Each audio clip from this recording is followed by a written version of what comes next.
Hello guys, welcome to my channel. और इस video में आज हम लोग देखेंगे कि एक्सटेंसिव फार्मिंग या विस्तृत कृषि क्या होती है और ये विश्व में किन किन जगहों पर प्रैक्टिस करी जाती है।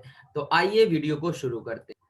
तो मित्रों, एक्सटेंसिव फार्मिंग वर्ल्ड के जो मेजर ग्रासलैंड रीजन्स हैं वहां पर होती है। अब ग्रासलैंड रीजन्स कौन कौन से हैं वो यहाँ पर लिखे हुए हैं, मैं आपको बता रहा हूँ। स्टेपीज हो गए, प्रेरीज हो गए, पंपास हो गए या डाउन्स हो गए। इन सारे ग्रासलैंड रीजन्स में या घास भूमियों के क्षेत्र में जो फार्मिंग की प्रैक्टिस होती है वो एक्सटेंसिव फार्मिंग होती है। अब आइए देखते हैं कि एक्सटेंसिव फार्मिंग में क्या चीजें होती हैं।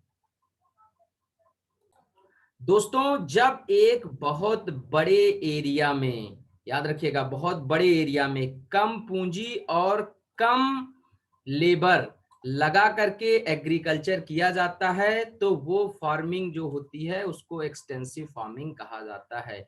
मतलब कि फार्म जो होगा आपका बड़ा होगा और उसमें जो लेबर होंगे वो कम लगेंगे और उसके साथ साथ जो कैपिटल होगी वो कम लगेगी।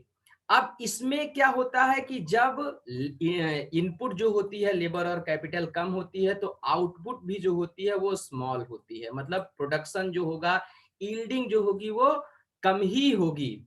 अब इसमें जो फर्टिलाइजर्स होते हैं उनका यूज कम किया जाता है। मेनली जो यील्डिंग होती है, उत्पादन होता है, वो डिपेंड करता है जो वहाँ की नेचुरल कंडीशंस हैं उन पे। मतलब सॉइल की फर्टिलिटी कैसी है, रिलीफ वहाँ का कैसा है, जमीन कैसी है, ऊंची नीची है या बराबर है, समतल है, क्लाइमेट वहाँ का कैसा है, वाटर अवेलेबिलिटी कैसी है।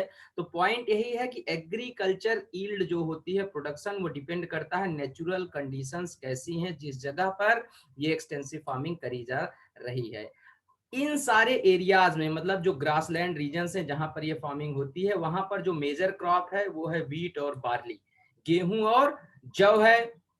इन सारे खेतों में मैकेनाइजेशन का सफिशिएंटली यूज किया जाता है, मतलब मशीन्स वगैरह का यूज किया जाता है, लेकिन फर्टिलाइजर्स का यूज कम किया जाता है। पॉइंट को याद रखिएगा। तो ये एक्सटेंसिव फार्मिंग है। अब ये जो फार्म्स होते हैं जनरली ये क्या होता है, मार्केट से बहुत दूर होते हैं, बड़े एरिया में फैले हुए होते हैं, मार्केट से बहुत दूर होते हैं और ऐसी जगहों पर होते हैं जहां पर पॉपुलेशन की जो डेंसिटी है वो मॉडरेट होती है, ना बहुत ज्यादा पॉपुलेशन होती है ना बहुत कम पॉपुलेशन होती है। तो ये सारे पॉइंट्स थे। अब इसमें क्या है कि एक्सटेंसिव फार्मिंग जहां पर होती है वहां पर बड़े बड़े फार्म्स को बना करके एग्रीकल्चर किया जाता है। तो फार्म्स को बना करके एग्रीकल्चर करने का मतलब यह है कि एक बड़े एरिया में कई सारे फार्म्स हो सकते हैं। अब उन फार्म्स को वर्ल्ड के अलग अलग पार्ट में अलग अलग नामों से जाना जाता है।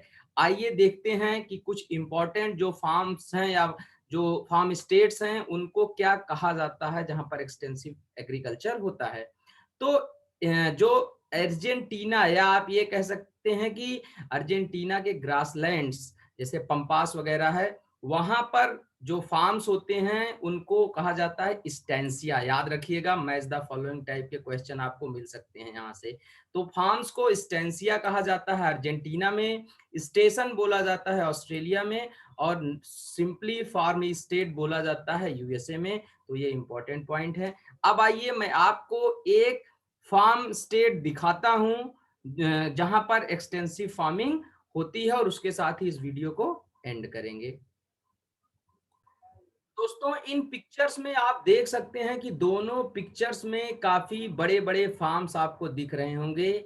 ये फार्म्स हैं अर्जेंटीना में, अर्जेंटीना के ग्रासलैंड रीजन में। और आप देख सकते हैं ये यहाँ पर जो घोड़े हैं या भेड़े हैं, ये एक आदमी लेकर के फार्म में अपना जो भी रेंचिंग वगैरह करता है या उनको लेकर के जो भी प्रोडक्ट्स उनको लेने होते हैं, उनको ले जा करके खिलाते पिलाते हैं और उनसे वेरियस प्रोडक्ट्स प्राप्त करते हैं। तो पहली चीज तो इनमें लिवस्टॉक फार्मिंग भी हो सकती है, लिवस्टॉक रेंचिंग भी हो सकती है, एनिमल हस्बेंड्री जिन्हें आप कहते हैं वो भी हो सकती है। उसके साथ साथ एग्रीकल्चरल प्रोडक्ट्स भी, मतलब व्हीट और बार्ले वगैरह भी हो सकते हैं। लेकिन आप देखेंगे एरिया बहुत ही एक्सटेंसिव है। फार्म स्टेट क्या है, ये बहुत ही बड़ा है। तो ये इमेज जो है वो स्टेंसिया को एक दिखा रही है जो कि एक प्राइवेट प्लॉट होता है।